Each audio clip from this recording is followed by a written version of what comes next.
ಲಿಂಗಪ್ಪ ಅಂಗಡಿಯವ್ರನ್ನ ನಾನು ಸ್ವಾಗತ ಕೊಡ್ತೇನೆ. ಅದೇ ರೀತಿ ಭಾರತೀಯ ಜನತಾ ಪಾರ್ಟಿಯ ನಮ್ಮ ಜಿಲ್ಲೆಯ ಮುಖಂಡರು ರಾಜ್ಯ ಕಾರ್ಯಕಾರಿಣಿ ಸದಸ್ಯರಾದ ಸುರೇಶ್ ಬಿರಾದರ್ ನಾನು ಸ್ವಾಗತ ಕೊಡ್ತೇನೆ. ಅದೇ ರೀತಿ ಇನ್ನೂರು ನಮ್ಮ ಚಿದಾನಂದ ಚಲವಾದಿ ಭಾರತೀಯ ಜನತಾ ಪಾರ್ಟಿ ಜಿಲ್ಲೆ ಮುಖಂಡರು ಪ್ರಶಿಕ್ಷಣ ರಾಜ್ಯ ಸಂಚಾಲಕರು ಅವ್ರನ್ನೂ ಸಹ ನಾವು ಒಂದು ಪತ್ರಿಕಾಗೋಷ್ಠಿ ಸ್ವಾಗತ ಕೊಡ್ತೇವೆ. ಪತ್ರಿಕಾಗೋಷ್ಠಿ ಜಿಲ್ಲಾಧ್ಯಕ್ಷರು ಎಲ್ಲ ಮಾಧ್ಯಮ ಮಿತ್ರರಿಗೆ ನಮಸ್ಕಾರಗಳನ್ನು ಹೇಳಿ, ಅದೇ ರೀತಿ ನಮ್ಮ ಪತ್ರಿಕಾಗೋಷ್ಠಿಯಲ್ಲಿ ಭಾಗದಂಥ ಎಲ್ಲ ಪಕ್ಷದ ಪ್ರಮುಖರಾದಂಥ ಸುರೇಶ್ ಬಿರಾದರ್ ಸರು, ಚಿದಾನಂದ ಚಲವಾದಿ ಅವರು, ವಿಜಯ ಜೋಶಿ ಅವರಿಗೂ ಕೂಡ ನಮಸ್ಕರಿಸಿ, ಇವತ್ತು ಪತ್ರಿಕಾಗೋಷ್ಠಿ ಕರೆದ ಉದ್ದೇಶ ಯಾಕಂದ್ರೆ ರಾಜ್ಯ ಸರ್ಕಾರ ಈಗ ಬಜೆಟ್ ಮಂಡನೆ ಒಂದು ಪ್ರಿಪರೇಷನ್ ಇಲ್ದಾರ. ನನಗೆ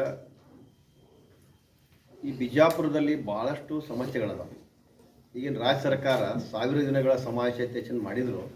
ಆದರೆ ನನ್ನ ತಿಳಿದ ಹಾಗೆ ಇಲ್ಲಿ 1000 ಸಮಸ್ಯೆಗಳನ್ನು ಹುಟ್ಟಾಕಿದ್ದಾರೆ ಅವರು ಎರಡು ವರ್ಷದಲ್ಲಿ.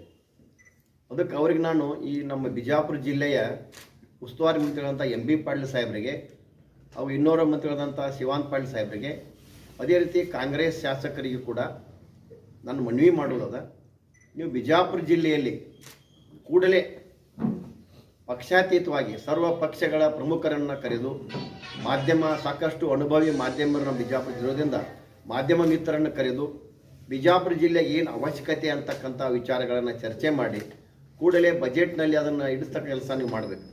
ಯಾಕಂದ್ರೆ ಈಗ ಆಲ್ರೆಡಿ ಬಿಜಾಪುರದಲ್ಲಿ KPP ಮೆಡಿಕಲ್ ಕಾಲೇಜ್ ಬಗ್ಗೆ ಹೋರಾಟ ಆಯಿತು. ಮುಖ್ಯಮಂತ್ರಿಗಳು ಅಡ್ಡಗೋಡೆ ಮೇಲೆ ದೀಪಿಟ್ಟಾಗಿ ಹೇಳಿ ಹೋಗಿದ್ದಾರೆ ಮಾಡೋಣ ಅಂತಕ್ಕಂಥದ್ದು. ಅದು ಬಜೆಟ್ನಲ್ಲಿ ಬರಬೇಕಲ್ಲ. ಅದೇ ರೀತಿ ನಮ್ಮ ಬಸನಗೌಡ ಪಾಟೀಲ್ ಯತ್ನಾಳರು ಕೂಡ ಒಂದು ಓವರ್ ಬ್ರಿಡ್ಜ್ ಕೇಳಿದ್ದಾರೆ, ಅದು ಕೂಡ ಬಜೆಟ್ನಲ್ಲಿ ಬರಬೇಕು.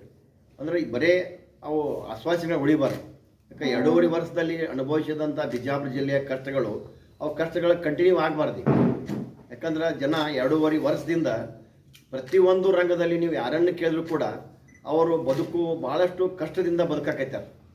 ಇನ್ನರೇ ಮುಂದಿನ ಬಜೆಟ್ನಲ್ಲಿ ಬಿಜಾಪುರ ಜಿಲ್ಲೆಯ ಆ ಜನಸಾಮಾನ್ಯರ ಕಷ್ಟಗಳು ಹೋಗ್ಬೇಕಂದ್ರೆ ನೀವು ಮೊದಲೊಂದು ಇಲ್ಲಿ ಸಭೆಯನ್ನು ಮಾಡಿ ಬೇಗನೆ ಆ ಏನು ಸಮಸ್ಯೆಗಳದಾವನ್ನು ಚರ್ಚೆ ಮಾಡಿ ಉಸ್ತುವಾರಿ ಮಂತ್ರಿಗಳು ಇದನ್ನು ಬೇಗನೆ ಇದ್ರ ಬಗ್ಗೆ ನೀವು ಚರ್ಚೆ ಮಾಡಬೇಕು. ಯಾಕಂದ್ರೆ ಈಗ ನಾನು ನೋಡ್ತಾ ಇದ್ದೀವಿ, ಪತ್ರಿಕೆ ಮೂಲಕ ಕೂಡ ಓದಿದ್ದೀನಿ, ನಾನು ಕೂಡ ಸಾಕಷ್ಟು ಪತ್ರಿಕಾಗೋಷ್ಠಿಗಳನ್ನ ಮಾಡೀನಿ ಬಿಜಾಪುರ ಜಿಲ್ಲೆಯ ಕುಡಿ ನೀರಿನ ಸಲುವಾಗಿ. ನಮ್ಮ ಈ ಸಂಬಂಧಪಟ್ಟಂಥ ಪ್ರಿಯಾಂಕ್ ಖರ್ಗೆ ಅವರಿಗೂ ಕೂಡ ಸಾಕಷ್ಟು ಫೋನ್ ಮೂಲಕ ನಾನು ಮಾತಾಡ್ತಿರ್ತೀನಿ, ಇಲ್ಲ ಈ ರೀತಿ ನೀರಿನ ಸಮಸ್ಯೆ ಇದೆ ಇಲ್ಲಿ ಇಂತಕ್ಕಂಥ ಚರ್ಚೆಗಳು ಮಾಡ್ತಿರ್ತೀನಿ. ಆದರೆ ಅವ್ರು ಹೇಳೋದೇನಂದ್ರೆ ಬರೀ ನಾನು ಏನಾದರೂ ಪ್ರಶ್ನೆ ಕೇಳಿದ್ರೆ ಕೇಂದ್ರ ಸರ್ಕಾರ ಅಂತ ಹೇಳುವಂಥ ಮಾತನ್ನು ನನಗೆ ಫೋನ್ಯಾಗ ಹೇಳಿದಾರು. ಅಂದರೆ ಬರೀ ಎಲ್ಲನೂ ಕೇಂದ್ರ ಸರ್ಕಾರ ತಿಳ್ಕೊತಾರೆ. ರಾಜ್ಯ ಸರ್ಕಾರದ ಕೆಲಸ ಏನಂಗಾರ, ಈಗ ಬಿಜಾಪುರ ಜಿಲ್ಲೆಯಲ್ಲಿ ಸುಮಾರು ದಿನಗಳಿಂದ ಈ ಗುತ್ತಿಗೆದಾರರು ಆ ಪಂಪ್ಸೆಟ್ಗಳನ್ನು ಬಂದ್ ಮಾಡಿ ಆ ಜಿಲ್ಲೆಯಲ್ಲಿ ನೀರಿನ ಆಕಾರ ಆಗತ್ತೆ. ಯಾಕಂದ್ರೆ ಇಲ್ಲಿವರೆಗೆ ಹೇಗೂ ಆಯಿತು, ಇನ್ನು ಬರ್ತಕ್ಕಂಥ ಬೇಸಿಗೆ ದಿನ ಅದ, ಎಲ್ಲ ಸ್ಕೀಮ್ಗಳನ್ನು ಬಂದ್ ಮಾಡಿದ್ರೆ ಕಳೆದ ಒಂದು ವಾರ ಜನ ದನ ಕರಗಳಿಗೆ ಕುಡಿಗೆ ನೀರಿನಂಥ ಪರಿಸ್ಥಿತಿ ಕ್ರಿಯೇಟ್ ಆಗಿತ್ತು. ಆದರೆ ಅದ್ರ ಬಗ್ಗೆನೂ ನಮ್ಮ ಉಸ್ತುವಾರಿ ಮಂತ್ರಿಗಳಿಗೆ ಹೋಗಿ ಭೇಟಿಯಾಗಿ ಬಂದಿದ್ದು ಭಾಳಷ್ಟು ಗೊತ್ತಿದ್ದಾರೆ. ಭೇಟಿ ಆದರೂ ಕೂಡ ಅದಕ್ಕೆ ಉತ್ತರ ಸಿಗ್ತಾ ಇಲ್ಲ. ಅಂದರೆ ಅವ್ರು ಏನು ಸಮಸ್ಯೆ ಅದನ್ನು ಪರಿಹರಿಸಿ ಈಗ ಬರ್ತಕ್ಕಂಥ ಬೇಸಿಗೆಯಲ್ಲಿ ಬಿಜಾಪುರ ನೀರಿನ ತೊಂದರೆ ಆಗಬಾರ್ದು ಅಂತಕ್ಕಂಥ ವಿಚಾರವನ್ನು ಅವ್ರಿಗೆ ಮನನೆಗೆ ತಂದು ಬೇಗನೆ ಇದ್ರ ಬಗ್ಗೆ ನೀವು ಸೀರಿಯಸ್ ಆಗಿ ತಗೊಂಡು ಚರ್ಚೆ ಮಾಡಿ, ಬಿಜಾಪುರ ಜಿಲ್ಲೆಯ ಸಮಸ್ಯೆಗಳು ಭಾಳ ಅದಾವೆ, ಇದನ್ನು ಚರ್ಚೆ ಮಾಡಬೇಕು. ಬೇಗನೆ ಚರ್ಚೆ ಮಾಡಿ ನೀವು ಅದನ್ನು ಬಜೆಟ್ನಲ್ಲಿ ಇಡ್ತಕ್ಕಂಥ ಕೆಲಸ ಮಾಡಬೇಕಂತಕ್ಕಂಥ ಮನವಿಯನ್ನು ಮಾಡೋ ಜೊತೆಗೆ ಇನ್ನೊಂದು ವಿಷಯ, ಬಿಜಾಪುರದ ನಗರ ಶಾಸಕರಾದಂಥ ಬಸನಗೌಡ ಪಾಟೀಲ್ ಯತ್ನಾಳರು, ಪಕ್ಷೇತರ ಶಾಸಕರಾದಂಥ ಬಸನಗೌಡ ಪಾಟೀಲ್ ಯತ್ನಾಳರು ಮೇಲಿನ ಮೇಲೆ ನಮ್ಮ ರಾಜ್ಯದ ಅಧ್ಯಕ್ಷರಾದಂಥ BY ವಿಜೇಂದ್ರ ಅವರಿಗೂ ಮತ್ತು ನಮ್ಮ ರಾಜ್ಯದ ಮಾಜಿ ಮುಖ್ಯಮಂತ್ರಿಗಳಂಥ BS ಯಡಿಯೂರಪ್ಪನವರಿಗೆ ಭಾಳ ಹಗುರವಾಗಿ ಮಾತನಾಡ್ತಾರೆ. ಈ ರೀತಿ ಬಸನಗೌಡರ ವರ್ತನೆ ನಾನು ಖಂಡಿಸ್ತಾ ಇದ್ದೀನಿ ಇವತ್ತು. ಯಾಕಂದ್ರೆ BY ವಿಜೇಂದ್ರ ಅವರ ಬೆಳವಣಿಗೆ ಮತ್ತು ಜನಪ್ರಿಯತೆಯನ್ನು ಸಹಿಸಲಾಗದೆ ಇವತ್ತು ವಿನಾಕಾರಣ ಟೀಕೆ ಮಾಡ್ತಕ್ಕಂಥದ್ದು. ಈ ರೀತಿ ಟೀಕೆ ಮಾಡಿ BSY ಮತ್ತು BY ವಿಜೇಂದ್ರ ಅವರ ಏನು ವರ್ಚಸ್ ಕಮ್ಮಿ ಮಾಡ್ಬೇಕಂತ ನಿಮ್ಮ ತಲೆಯಾಗದ, ಅದರಿಂದ ಹೊರಗೆ ಬರ್ರಿ ನೀವು. ಅದು ಸಾಧ್ಯ ಆಗೋದಿಲ್ಲ. ಈಗ ಅವ್ರು ರಾಜ್ಯಾಧ್ಯಕ್ಷರಾಗಿಬಿಟ್ಟ, ನೀವು ಮೇಲಿನ ಮೇಲೆ ನಾನು ಮುಖ್ಯಮಂತ್ರಿ ಅಂತ ಹೇಳ್ತೀರಿ. ಮುಖ್ಯಮಂತ್ರಿ ಆಗ್ಬೇಕಂದ್ರೆ ಮಾರ್ಗಗಳಿರ್ತಾವೆ, ಆ ಮಾರ್ಗದಿಂದ ಹೋದ್ರೆ ಮುಖ್ಯಮಂತ್ರಿ ಆಗ್ತೀರಿ. ನೀವು ಈ ರೀತಿ ನಿಮ್ಮ ವರ್ತನೆಯಿಂದ ನೀವು ಮುಖ್ಯಮಂತ್ರಿ ಆಗಕ್ಕೆ ಸಾಧ್ಯ ಅದಾನು? ಇದು ಹಾಸ್ಯಾಸ್ಪದ ಆಗಕತ್ತೈತೆ ನೀವು ಮಾತನಾಡ್ತಕ್ಕಂಥ ಮಾತು. ಇವತ್ತು BY ವಿಜಯೇಂದ್ರ ಅವರು ಅದು ಸಮೀಪ ಬಂದ್ಬಿಟ್ಟಾರೆ ಈಗ ಮುಖ್ಯಮಂತ್ರಿ ಸ್ಥಾನಕ್ಕೆ, ರಾಜ್ಯದ ಅಧ್ಯಕ್ಷರಾಗ್ಯಾರ. ನೀವು ಸಾಕಷ್ಟು ಇಬ್ಬರು ನಾಯಕರಿಗೆ ಮಾತನಾಡಿದ್ರು ಕೂಡ ಅವ್ರು ತಮಗೆ ಒಳ್ಳೇದಾಗಲಿ ಅಂತಕ್ಕಂಥ ಮಾತನ್ನು ಹೇಳಿದಾಗಲೇ ನಿಮ್ಮ ಮನಸ್ಸು ಕರಗಬೇಕಲ್ರಿ. ಅದೆಲ್ಲ ಇದು ನೋಡಿದಾಗ ಈಗ ನೀವು ಒಂದು 10 ಸಲ ಸುಳ್ಳನ್ನು ಹೇಳಿ ಅದೇನಾರ ಕರೆ ಮಾಡ್ಬೇಕಂತ ಹೊಂಟಿಲ್ಲ, ಸಾಧ್ಯ ಇಲ್ಲ. ಇವತ್ತು ನಮ್ಮ ಮಾಜಿ ಮುಖ್ಯಮಂತ್ರಿ BS ಯಡಿಯೂರಪ್ಪನವ್ರು ಮುಖ್ಯಮಂತ್ರಿ ಇದ್ದಾಗ ಭಾಳಷ್ಟು ಜನಸ್ನೇಹಿ ಕಾರ್ಯಕ್ರಮ ಕೊಟ್ಟಾರ. ಅವರು ಜನರ ಹೃದಯದಲ್ಲಿದ್ದಾರೆ BS ಯಡಿಯೂರಪ್ಪನವರು. ಅವ್ರ ಬಗ್ಗೆ ಏನು ನೀವು ಅವರ ನೆರಳಿನಲ್ಲೇ ಬೆಳೆದವ್ರಿದ್ದೀರಿ. ಈ ಮಟ್ಟಕ್ಕೆ ಬರಬೇಕು ನೀವೇ ಸಾಕಷ್ಟು ಹೇಳ್ಕೊಂಡಿರಿ. ಆ ವಿಡಿಯೋಗಳು ಸಾಕಷ್ಟು ತಮ್ಮ ವಿರುದ್ಧ ವೈರಲ್ ಆಗ್ತಿರ್ತಾವೆ. ನಾವು ಉಚ್ಚಾಟನೆಯಾದಾಗ ನಮ್ಗೆ BS ಯಡಿಯೂರಪ್ಪನವ್ರನ್ನ ಒಳ್ಳೆ ಮಾತು ನನ್ನ ಮಳ್ಳಿ ಪಕ್ಷ ಕರ್ಕೊಂಡು ಬಂದರು ಅಂತ ಹೇಳೋರು ನೀವೇ. ಈಗ ಸಂದರ್ಭಾನುಸಾರವಾಗಿ ಮಾತಿನ ಬದಲಾವಣೆ ಮಾಡ್ತಿರಲ್ಲ, ಇದು ನಿಮ್ಮ ವ್ಯಕ್ತಿತ್ವಕ್ಕೆ ಅದು ಸರಿ ಅಲ್ಲ ಅಂತಕ್ಕಂಥ ವಿಚಾರವನ್ನು ಹೇಳುವ ಮೂಲಕ ಇವತ್ತು ನಮ್ಮ ಮಾಜಿ ಮುಖ್ಯಮಂತ್ರಿ BS ಯಡಿಯೂರಪ್ಪನವರು ಮುಖ್ಯಮಂತ್ರಿ ಇದ್ದಾಗ ಎಂಥ ಯೋಜನೆ ಕೊಟ್ಟರು. ಹೆಣ್ಣು ಮಕ್ಕಳ ಭ್ರೂಣ ಹತ್ಯೆ ತಡಿಲಿಕ್ಕೆ, ಬಡ ಹೆಣ್ಣು ಮಕ್ಕಳ ಭವಿಷ್ಯವನ್ನು ಭದ್ರ ಮಾಡಲಿಕ್ಕೆ ಭಾಗ್ಯಲಕ್ಷ್ಮಿ ಯೋಜನೆ ಕೊಟ್ಟಾರ. ಅದನ್ನು ಜನಸಾಮಾನ್ಯದ ಬಳಕೆ ಮಾಡ್ಕೊಂಡಾರ. ಇವತ್ತು ಭಾರತ ದೇಶದಲ್ಲಿನ ರೈತರಿಗಾಗಿ ಕೃಷಿ ಬಜೆಟನ್ನು ಮಂಡಿಸಿದವರು ಕೀರ್ತಿ ಕೂಡ ಅವರಿಗೆ. ಅದೇ ರೀತಿ ಈ ಬಡ ಮಕ್ಕಳು ಶಾಲೆಯಿಂದ ಉಳಿಯಬಾರದ ತಿರುಗಿಸಿಂದ ಸೈಕಲ್ ವಿತರಣೆ ಮಾಡುವ ಮೂಲಕ ಭಾಳಷ್ಟು ಮಕ್ಕಳನ್ನು ಶಾಲೆಗೆ ಬರುವ ಹಾಗೆ ಮಾಡಿದ್ದಾರೆ. ವಯೋವೃದ್ಧರಿಗೆ ಸಂಧ್ಯಾ ಸುರಕ್ಷಾ ಯೋಜನೆ ಕೊಟ್ಟಿದ್ದಾರೆ. ಹೈನುಗಾರಿಕೆ ಉತ್ತೇಜನ ಮಾಡಲಿಕ್ಕೆ ಪ್ರತಿ ಲೀಟರ್ ಹಾಲಿಗೆ ಹೆಚ್ಚುವರಿ ಸರ್ಕಾರದ ಪ್ರೋತ್ಸಾಹನ ಕೊಡುವ ಮೂಲಕ ಆ ಕೆಲಸನೂ ಕೂಡ ಮಾಡಿದ್ದಾರೆ. ತಾಯಂದಿರ ನವಜಾತ ಶಿಶುಗಳ ಆರೋಗ್ಯ ರಕ್ಷಣೆ ಕೂಡ ಮಾಡಲಿಕ್ಕೆ ಮಡ್ಲಿ ಕಿಟ್ಟನ್ನು ಕೊಟ್ಟರು. ಸಮಾಜದ ಅಂಚಿನಲ್ಲಿರ್ತಕ್ಕಂಥ ಆರ್ಥಿಕವಾಗಿ ಹಿಂದುಳಿದ ಸಮುದಾಯಗಳ ಅಭಿವೃದ್ಧಿಗಾಗಿ BS ಹಲವು ನಿಗಮಗಳನ್ನು ಸ್ಥಾಪಿಸಿದ್ದಾರೆ. ಇವತ್ತು ಮರಾಠ ಅಭಿವೃದ್ಧಿ ಪ್ರಾಧಿಕಾರ ಇರ್ಬೋದು, ವೀರಶೈವ ಲಿಂಗಾಯತ ಅಭಿವೃದ್ಧಿ ನಿಗಮ ಇರ್ಬೋದು, ಕಾಡುಗೊಲ್ಲ ಅಭಿವೃದ್ಧಿ ನಿಗಮ ಇರ್ಬೋದು, ಅದೇ ರೀತಿ ಬ್ರಾಹ್ಮಣ ಅಭಿವೃದ್ಧಿ ಮಂಡಳಿ ಇರ್ಬೋದು. ಇದರ ಜೊತೆಗೆ ಆರ್ಯ, ಈಡಿಗ, ವಿಶ್ವಕರ್ಮ, ಸವಿತಾ ಸಮಾಜ, ಮಡಿವಾಳ ಸಮಾಜ ಸೇರಿದ ಹಲವಾರು ಸಮುದಾಯಗಳಿಗೆ ವಿಶೇಷ ಅನುದಾನವನ್ನು ಕೂಡ ಅವರು ಕೊಟ್ಟಿದ್ದಾರೆ. ಇವತ್ತು BS ಯಡಿಯೂರಪ್ಪನವರು ರಾಜ್ಯದಲ್ಲಿ ಪ್ರಬಲ ಲಿಂಗಾಯತ ನಾಯಕರಾಗಿ ಗುರುತಿಸಿಕೊಂಡಿದ್ದರೂ ಕೂಡ ಅವರ ಆಡಳಿತಾತ್ಮಕ ನಿರ್ಧಾರಗಳು ಹೆಂಗಿರ್ತಿದ್ವು ಅಂದರೆ ಜಾತ್ಯತೀತವಾಗಿರ್ತಿದ್ವು. ಕೇವಲ ಲಿಂಗಾಯತ ಮಠಗಳಿಗೆ ಅನುದಾನ ಕೊಡಲಿಲ್ಲ, ಮಾತ್ರ ಅನುದಾನ ಕೊಡಲಿಲ್ಲ. ದಲಿತ ಸಮುದಾಯದ ಮಾದರ ಚೆನ್ನೈ ಸ್ವಾಮೀಜಿಯ ಮಠಕ್ಕೆ ಕೂಡ ಅನುದಾನ ಕೊಟ್ಟರು. ವಾಲ್ಮೀಕಿ ಮಠಕ್ಕೆ ಕೂಡ ಅನುದಾನ ಕೊಟ್ಟರು. ಕುರುಬ ಸಮಾಜದ ಕನಕ ಗುರುಪೀಠಕ್ಕೆ ಕೂಡ ಸಾಕಷ್ಟು ಅನುದಾನ ಕೊಟ್ಟರು. ಒಕ್ಕಲಿಗರ ಆದಿಚುಂಚನಗಿರಿ ಮಠಕ್ಕೆ ಕೂಡ ಅನುದಾನವನ್ನು ಕೊಡುವ ಮೂಲಕ ಹೀಗೆ ಹಲವಾರು ಸಮುದಾಯಗಳ ಮಠಗಳಿಗೆ ಶೈಕ್ಷಣಿಕವಾಗಿ ದಾಸೋಹ ಕಾರ್ಯಗಳಿಗೆ ಕೋಟ್ಯಾಂತರ ರೂಪಾಯಿನ ಅನುದಾನ ಕೊಟ್ಟರು. ಇವತ್ತು ಭಾಗ್ಯಲಕ್ಷ್ಮಿ ಇರ್ಬೋದು, ಸೈಕಲ್ ವಿತರಣೆ ಇರ್ಬೋದು, ಅಲ್ಲಿ ಜಾತ್ಯತೀತವಾಗಿನ ಕೆಲಸ ಮಾಡಿದ್ದಾರೆ. ಎಲ್ಲ ಜಾತಿಯ ಬಡವರಿಗೆ ಆ ಕೆಲಸವನ್ನು ಮಾಡಿದ್ದಾರೆ. ಇವತ್ತು CM ಇದ್ದಾಗ, ವಿರೋಧ ಪಕ್ಷ ನಾಯಕ ಇದ್ದಾಗ ದಲಿತ ಕೇರಿಗಳಿಗೆ ಪ್ರವಾಸ ಮಾಡುವ ಮೂಲಕ, ದಲಿತ ಮನೆಯಲ್ಲಿ ಊಟ ಮಾಡುವ ಮೂಲಕ ಈ ದಲಿತರ ವಿರೋಧಿ ಒಂದು ಸಂದೇಶವನ್ನು ಕೂಡ ಅದರ ರಾಜ್ಯಕ್ಕೆ ಅವರು ಕೊಟ್ಟಿದ್ದಾರೆ. ಈ ರೀತಿ BS ಯಡಿಯೂರಪ್ಪನವರು ಮಾಡಿದಂಥ ಸಾಧನೆಗಳು ಸಾಕಷ್ಟು ಇದಾವೆ. ಆದರೆ ಇನ್ನು ರಾಜ್ಯದ ಅಧ್ಯಕ್ಷರಂತ BY ವಿಜಯೇಂದ್ರ ಬಗ್ಗೆಯೂ ಕೂಡ ಭಾಳ ಸರಳವಾಗಿ ಮಾತನಾಡ್ತೀರಿ. BY ವಿಜಯೇಂದ್ರ ಅವರು ರಾಜ್ಯದ ಅಧ್ಯಕ್ಷರಾಗಬೇಕಾದ್ರೆ ಅವ್ರು ಯಡಿಯೂರಪ್ಪನ ಮಗ ಅಂತ ಗುರುತಿಸಿಲ್ಲ. ಅವರಲ್ಲಿ ಸಾಕಷ್ಟು ಟಾಸ್ಕ್ಗಳನ್ನು ಸ್ವೀಕರಿಸಿ ಅದರಲ್ಲಿ ಗೆಲುವು ಕಂಡಿದ್ದಾರೆ. ಇವತ್ತು ಮಂಡ್ಯದ KR ಪೇಟೆ ಇರ್ಬೋದು, ಇವತ್ತು ತುಮಕೂರಿನ ಸಿರಾ ಇರ್ಬೋದು, ಆ ಚುನಾವಣೆಯನ್ನು ಎಂದೂ ಅಲ್ಲಿ ಯಾವ ಭಾರತೀಯ ಜನತಾ ಪಕ್ಷ ಅಲ್ಲಿ ಒಮ್ಮೆ ಗೆಲುವಾಗಿದ್ದಿಲ್ಲ. ಅಂಥ ಕ್ಷೇತ್ರಗಳಲ್ಲಿ ಗೆಲುವು ಮಾಡುವ ಮೂಲಕ ಈ ಸಾಕಷ್ಟು ಅವರು ಒಮ್ಮೆಲೇ ಬಂದು ರಾಜ್ಯಾಧ್ಯಕ್ಷ ಆಗಿಲ್ಲ. ಯುವ ಮೋರ್ಚಾದಲ್ಲಿ ಕೆಲಸ ಮಾಡಿದ್ದಾರೆ, ರಾಜ್ಯದ ಉಪಾಧ್ಯಕ್ಷರ ಕೆಲಸ ಮಾಡಿದ್ದಾರೆ. ಈ ರೀತಿ ಅವರ ಹೋರಾಟದ ಒಂದು ಗುರುತಿಸಿ ನಮ್ಮ ಭಾರತೀಯ ಜನತಾ ಪಕ್ಷ ಹೈಕಮಾಂಡ್ ಅವರಿಗೆ ರಾಜ್ಯದ ಅಧ್ಯಕ್ಷ ಮಾಡಿದ್ದಾರೆ. ಅವರು ಅಧ್ಯಕ್ಷ ವಹಿಸ್ತಕ್ಕಂಥ 2024ರಲ್ಲಿ ನಮ್ಮ ಲೋಕಸಭಾ ಚುನಾವಣೆಯಲ್ಲಿ NDA ಮೈತ್ರಿಕೂಟದೊಂದಿಗೆ 19 ಸೀಟ್ ಗೆಲ್ಲಬೇಕಾದ್ರೆ ಅವರ ಹೋರಾಟಗಳು ಕೂಡ ಭಾಳ ಅದ, ಅವ್ರ ಪ್ರಯತ್ನ ಕೂಡ ಪಾತ್ರನೂ ಕೂಡ ಭಾಳ ಅದ. ಅದ್ರ ಜೊತೆಗೆ ವಾಲ್ಮೀಕಿ ಪಂಗಡಗಳ ಕೋಟ್ಯಾಂತರ ರೂಪಾಯಿಗಳ ಭ್ರಷ್ಟಾಚಾರವನ್ನು ತಾವು ತೆಗೆದಿರ್ಬೋದು. ಮೂಡಾ ಹಗರಣದಲ್ಲಿ ಎಂಥ ಹೋರಾಟ ಮಾಡಿದ್ರು ಸರ್, ಮೈಸೂರು ಚಲೋ ಅದು ಹಿಸ್ಟ್ರಿ ಆಗಿದೆ ಹೋರಾಟ. ಅದು ಆ ಹೋರಾಟದ ಪ್ರತಿಫಲನ ರಾಜ್ಯದ ಮುಖ್ಯಮಂತ್ರಿಗಳು ಸೈಡ್ ಹೊರಗೆ ವಾಪಸ್ ಕೊಡಬೇಕಾಯಿತು. ಇನ್ನೊಂದು ಅತಿವೃಷ್ಟಿ ಆದಾಗ ಎಲ್ಲ ರಾಜ್ಯ ಎಲ್ಲೆಲ್ಲಿ ಅತಿವೃಷ್ಟಿ ಆಗಿದೆ ಅಲ್ಲಿ ತಂಡಗಳನ್ನ ರಚಿಸಿ ಅಲ್ಲೆಲ್ಲ ಮಠಮಾನ್ಯಗಳೆಲ್ಲ ಎಲ್ಲರಿಗೂ ರೈತರಿಗೆ ಹೆಲ್ಪ್ ಮಾಡ್ತಕ್ಕಂಥ ಕೆಲಸ ಮಾಡಿದರು. ಅದೇ ವಿಶೇಷವಾಗಿ ಬಿಜಾಪುರದಲ್ಲಿ ದ್ರಾಕ್ಷಿ ಬೆಳೆಗಾರರು ಇನ್ಶೂರೆನ್ಸ್ ಪ್ರೀಮಿಯಂ ಕಟ್ಟಿದ್ರು ಕೂಡ 4 ತಿಂಗಳ ಲೇಟ್ ಆದರೂ ಕೂಡ ಅವ್ರಿಗೆ ಬರ್ತಕ್ಕಂಥ ವಿಮೆ ಬರ್ತಾ ಇರಲಿಲ್ಲ. ಅದು ವಿಶೇಷವಾಗಿ ನಮ್ಮ ಬಬಲೇಶ್ವರ ಮತಕ್ಷೇತ್ರ ಮತ್ತಲ್ಲಿ ಬಬಲೇಶ್ವರ ಮತ್ತು ತಿಕೋಡ ತಾಲೂಕಲ್ಲಿ ಮ್ಯಾಕ್ಸಿಮಮ್ ರೈತರಲ್ಲಿ ಅಲ್ಲಿ ವಿಮೆ ಪಡಿಬೇಕಾಗಿತ್ತು.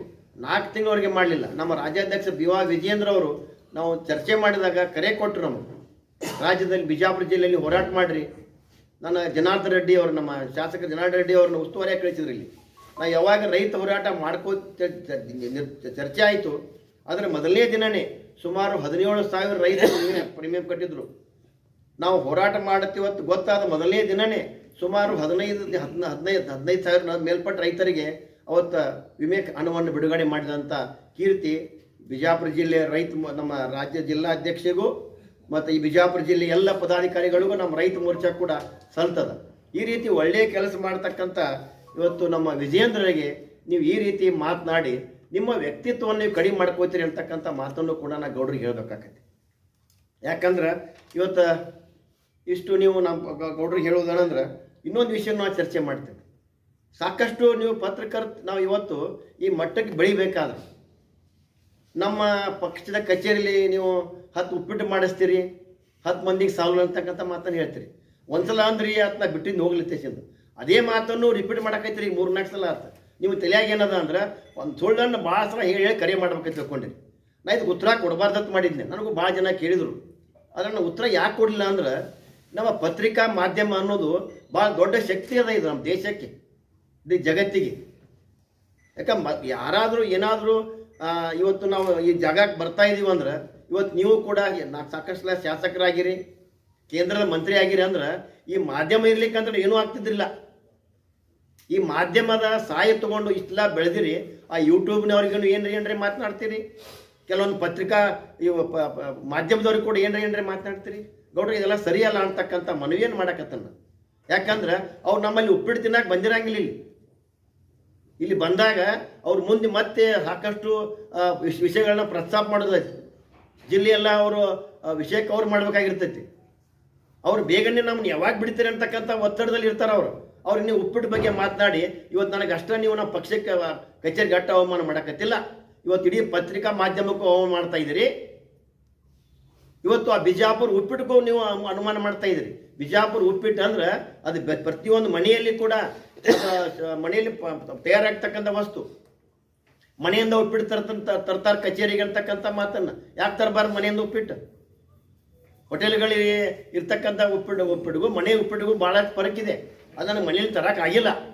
ಇನ್ನು ಮೇಲೆ ನಾನು ವಿಚಾರ ಮಾಡಿದ್ದೀನಿ, ಮನೆಯನ್ನು ತರಬೇಕಂತ ಮಾಡಿಸ್ಬೇಕಂತ ಸಂಗತಿ ನೀವು ಕೇಳೋ ಮಾತನ್ನು ಕೇಳಿ. ಯಾಕೆ ಮನೆಯ ಊಟ, ಮನೆಯ ಫಲಹಾರ ಅಂದ್ರೆ ಅದಕ್ಕೊಂದು ದೊಡ್ಡ ಶಕ್ತಿ ಇದೆ. ಅದಕ್ಕೆ ನನಗೆ ನೋವಾಗ್ತಾ ಇದೆ.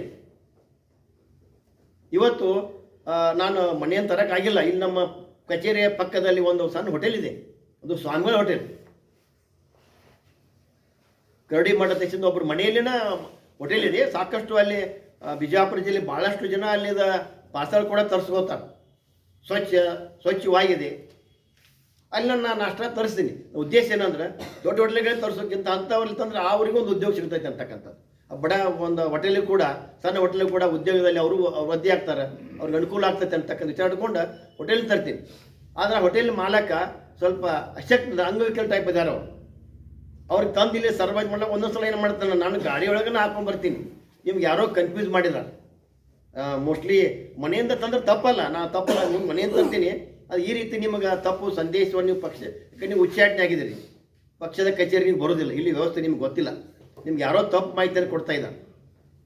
ನಾನು ಜಿಲ್ಲಾ ಅಧ್ಯಕ್ಷನಾದ ತಕ್ಷಣ ಈ ಕಚೇರಿಯಲ್ಲಿ ನಾನು ಮೊದಲು ಖರೀದಿ ಮಾಡಿದ್ದೆ ಸಿಲಿಂಡರ್ ಮತ್ತು ಗ್ಯಾಸ್. ಇಲ್ಲಿ ಬಂದಂಥ ಎಲ್ಲ ಪಕ್ಷದ ಪದಾಧಿಕಾರಿ ಇರ್ಬೋದು, ಜಿಲ್ಲೆಯಿಂದ ಯಾರೇ ಪಕ್ಷದ ಅಭಿಮಾನಿಗಳು ಬಂದ್ರೆ ನಾನು ಇಲ್ಲಿ ಸಕ್ರೆ ಚಹಾ ಪುಡಿ ಅಂತ ಇದ್ದೇ ಇರ್ತೈತಿ. ಇಲ್ಲ ಪ್ಯೂರ್ ಹಾಲಿನಲ್ಲೇ ಚಹಾ ಮಾಡ್ತೀವಿ, ನೀರು ಹಾಕ್ಬೇಡಂತ ಹೇಳಿದ್ದೀನಿ. ಬರೀ ಹಾಲಿನಲ್ಲೇ ಚಹಾ ಮಾಡಿ ಕೊಡ್ತಕ್ಕಂಥ ವ್ಯವಸ್ಥೆನೂ ಕೂಡ ನಾವು ಮಾಡಿದ್ದೀವಿ. ಈ ರೀತಿ ನಮ್ಮ ಪಕ್ಷದ ಕಚೇರಿಯಲ್ಲಿ ಎಲ್ಲ ಸುಚಿತತ್ವಾಗ್ಯದ. ಮತ್ತು ನೀವು ಏನರೇ ಈ ರೀತಿ ನಿಮ್ಮ ಮಾತನಾಡ್ತಕ್ಕಂಥ ಮಾತುಗಳು ನನಗೆ, ಯಾಕಂದ್ರೆ ನಿಮ್ಮ ಬಗ್ಗೆ ನಿಮ್ಮ ಬಗ್ಗೆ ನನಗೆ ನೋವಾಗತೈತಿ. ಯಾಕಂದ್ರೆ ಬಿಜಾಪುರ ಜಿಲ್ಲೆಯ ಜನತೆ ಮಾತಾಡ್ತಿರ್ತಾರೆ ನಿಮಗೆ ಹೇಳಂಗಿಲ್ಲ, ನನಗೆ ಹೇಳ್ತಾರೆ ಅವ್ರು. ಏನ್ರಿ ನಮ್ಮ ಬಸನಗೌಡ ಪಾಟೀಲ್ರು ಅವರ ಬಾಯಿ ಈ ರೀತಿ ಮಾತನಾಡೋದ್ರಿಂದ ಅವ್ರು ಇನ್ನೂ ಬೆಳವಣಿಗೆ ಆಗಬೇಕಾಗಿತ್ತು, ಅವ್ರ ಕುಂಠಿತ ಹಾಕೈತಾರ ಹೇಳಕೈತಾರ. ಅದಕ್ಕೆ ನಾನು ನಿಮಗೆ ಮನವಿ ಮಾಡ್ತೇನೆ, ಪ್ರತಿಯೊಂದು ಮಾತನಾಡುವಂಥ ಸಂದರ್ಭದಲ್ಲಿ ಸುಳ್ಳುಗಳನ್ನು ನೀವು ಏನು ಮಾಡಿರಿ. ಈಗ ವಿ ಎಸ್ ಯಡಿಯೂರಪ್ಪರ ಬಗ್ಗೆ, ಬಿ ವೈ ವಿಜಯೇಂದ್ರ ಬಗ್ಗೆ ಕೆಲವೊಂದು ಸುಳ್ಳುಗಳನ್ನು ಹೇಳಿಬಿಟ್ರಿ. ಸ್ಟಾರ್ಟಿಂಗ್ ಅವರ ಅಧಿಕಾರ ಇಳಿಸಕ್ಕೆ ಪ್ರಯತ್ನ ಮಾಡಿದ್ರು ಮುಖ್ಯಮಂತ್ರಿ. ಆ ಸುಳ್ಳುಗಳನ್ನು ಮುಚ್ಚಲಾಕ ದಿನನಿತ್ಯ 100 ಸುಳ್ಳು ಒಂದು ಸುಳ್ಳು ಮುಚ್ಚಾಕ 100 ಸುಳ್ಳು ಹೇಳ್ಬೇಕಂತ ಏನು ಮಾತದ. ಹಾಗೆ ನೀವು ಸುಳ್ಳುಗಳನ್ನು ಹೇಳಿ ಮುಚ್ಚಾಕ ಹೋಗೈತೆ ಆಗೋದಿಲ್ಲ. ಬೇಗನೆ ತಾವು ಇದ್ರ ಬಗ್ಗೆ ಬದಲಾವಣೆ ಆಗಿದೆ. ಯಾಕಂದ್ರೆ ಮತ್ತೆ ಹೆಚ್ಚಿಗೆ ಮಾತನಾಡಿದರೆ ಕೆಲವೊಂದು ಕಮೆಂಟ್ಸು ಬರೀತಾರೆ ಕೆಲವೊಬ್ರು. ಅವ್ರಿಗೂ ಕೂಡ ನಾನು ಮನವಿ ಮಾಡ್ತೀನಿ. ನಾನು ಏನು ಪತ್ರಿಕಾಗೋಷ್ಠಿ ಮಾಡಿದ ತಕ್ಷಣ, ಜಿಲ್ಲಾ ಅಧ್ಯಕ್ಷನಾಗಿದ ತಕ್ಷಣ ನನ್ನ ಡ್ಯಾನ್ಸ್, ನನ್ನ ಗೆಳೆಯನ್ನ ಹುಟ್ಟುಹಬ್ಬದಲ್ಲಿ ಒಂದು ಡ್ಯಾನ್ಸ್ ಮಾಡಿದ್ನೆ. ನಾನು ಈಗೂ ಮಾಡ್ತೀನಿ, ನಾನು ಅವ್ರ ಬಿಡೋದಿಲ್ಲ. ಆ ಡ್ಯಾನ್ಸ್ ವಿಡಿಯೋ ನಾನು ನೋಡಬೇಕಾಗಿತ್ತು. ನಾನು ಭಾಳಷ್ಟು ಫ್ರೆಂಡ್ಸ್ ಕೇಳಿದ್ದೀವಿ, ವಿಡಿಯೋ ಸಿಕ್ಕಿದ್ದಿಲ್ಲ. ಆ ವಿಡಿಯೋ ವೈರಲ್ ಮಾಡಿದಂಥವ್ರಿಗೆ ಧನ್ಯವಾದ ಹೇಳ್ತಾನೆ ನಾನು. ಯಾಕಂದ್ರೆ ಒಂದು ನೋವು ಏನದ ಅಂದ್ರೆ ವಿಡಿಯೋ ಯಾಕೆ ಹಿಡಿದು ಬರಬೇಕಾಗಿತ್ತು. ಅದನ್ನು ಆಲ್ಟ್ರೇಷನ್ ಮಾಡಿ ಅದ್ರಾಗ ಹಾಡುಗಳು ಬೇರೆ ಬೇರೆ ಹಾಡುಗಳು ಕೂಡಿಸಿ ಅದನ್ನೇನು ಆಕಾರನೇ ಬಂದ್ ಮಾಡಿ ಕಳಿಸಿರಲಿಲ್ಲ. ಅದಕ್ಕೆ ಅದ್ರ ಬಗ್ಗೆನೂ ತಲೆ ಕೆಡಿಸ್ಕೊಂಡಿಲ್ಲ. ಯಾಕಂದ್ರೆ ರಾಜಕಾರಣ ಮಾಡಬೇಕು. ರಾಜಕಾರಣ ಮಾಡ್ಲಿಕ್ಕೆ ಸಾಕಷ್ಟು ರಾಜಕೀಯ ವಿಷಯಗಳನ್ನ ಕೂತು ಚರ್ಚೆ ಮಾಡ್ಲಿಕ್ಕೆ ವಿಷಯಗಳಿರ್ತಾವೆ. ಅದನ್ನು ಬಿಟ್ಟು ವೈಯಕ್ತಿಕ ಬರ್ತಕ್ಕಂಥ ರಾಜಕಾರಣ ಬಿಜಾಪುರದಲ್ಲಿ ಭಾಳ ನಡೀತಾ ಇದೆ. ಇದು ನಮ್ಗೆ ಅಷ್ಟೇ ನಮ್ಮ ಪಕ್ಷ ಎಲ್ಲರಿಗೂ ನಾನು ಮನವಿ ಮಾಡ್ತೀನಿ, ಈ ರಾಜಕಾರಣ ವೈಯಕ್ತಿಕ ಹೋಗಬಾರ್ದು ಅಂತಕ್ಕಂಥ ರಾಜಕೀಯ ವಿಷಯ ಕೂಡಿ ನೀವು ಚರ್ಚೆ ಮಾಡಿರಿ ಅಂತಕ್ಕಂಥ ಮಾತನ್ನು ಹೇಳಿ, ಕಮೆಂಟ್ ಬರೆಯೋರು ಕೂಡ ನೀವು ಕಮೆಂಟ್ ಬರಿಬೇಕು. ನಾನು ವಿರೋಧವಾಗಿಯೇ ಕಮೆಂಟ್ ಬರೀರಿ. ಆ ಕಮೆಂಟ್ ಹೆಂಗಿರ್ಬೇಕಂದ್ರೆ ನಿಮ್ಮ ವ್ಯಕ್ತಿತ್ವ ವೃದ್ಧಿ ಆಗಬೇಕು. ನೀವು ಒಬ್ಬ ನಾಯಕ ಹೊರಗೆ ಬರಬೇಕು ಅಂತಕ್ಕಂಥ ಆ ಕಮೆಂಟ್ ಬರೆಯೋರು ಕೂಡ ನಾನು ಮನವಿ ಮಾಡ್ತೀನಿ. ನೀವು ಕೆಟ್ಟ ಕಮೆಂಟ್ ಬರೀರಿ, ನನ್ನ ಬಗ್ಗೆ ವೈಯಕ್ತಿಕ ಮಾಡಿರಿ. ನಾನು ಎಲ್ಲದಕ್ಕೂ ಗಟ್ಟಿಯಾಗಿ ನಾನು ಈ ಪಕ್ಷವನ್ನು ಕಟ್ತೀನಿ. ಈ ಕುರ್ಚಿ ನನಗೆ ಎಲ್ಲಿ ಎಷ್ಟು ಇರ್ತದೆ ಮುಖ್ಯ ಅಲ್ಲ. ಈ ಕುರ್ಚಿ ನಾನು ದೊಡ್ಡವಲ್ಲ. ಈ ಕುರ್ಚಿ ಭಾಳ ದೊಡ್ಡದಿದೆ. ಈ ಕುರ್ಚಿಗೆ ನಾನು ಅನ್ಯಾಯ ಮಾಡ್ದಂಗೆ ಈ ಪಕ್ಷ ಸಂಘಟನೆಯಲ್ಲಿ ಕೆಲಸ ಮಾಡ್ತೀನಿ. ಇದೇ ರೀತಿ ನೀವು ನಮ್ಮ ಪಕ್ಷದ ಬಗ್ಗೆ, ನಮ್ಮ ಪಕ್ಷದ ಕಚೇರಿ ಬಗ್ಗೆ, ನಮ್ಮ ಇದ್ರ ಬಗ್ಗೆ ನೀವೇನಾದರೂ ತಪ್ಪು ಹೇಳಿಕೊಟ್ರೆ ಅದನ್ನು ನಾನು ಪ್ರತಿ ಸಲ ಕ್ಲಿಯರ್ ಮಾಡ್ತೀನಿ ಅಂತಕ್ಕಂಥ ಒಂದು ಮಾತನ್ನು ಕೂಡ ಅವ್ರಿಗೆ ಹೇಳುವ ಮೂಲಕ ನಾನು ಇಷ್ಟು ಹೇಳಿ ಬಸನಗೌಡ ಪಾಟೀಲ್ ಯತ್ನಾಳಿಗೆ ನಾನು ಮನವಿ ಮಾಡ್ತೀನಿ. ನೀವು ಬದಲಾವಣೆ ಆಗಬೇಕು, ನಿಮ್ಮ ಮಾತಿನಲ್ಲಿ ಬದಲಾವಣೆ ಆಗಬೇಕಂತಕ್ಕಂಥ ಮನವಿ ಮಾಡಿಕೊಂಡ ಪತ್ರಿಕಾಗೋಷ್ಠಿಯನ್ನು ಮುಗಿಸ್ತೀನಿ. ಈಗ ಇಲ್ಲಿ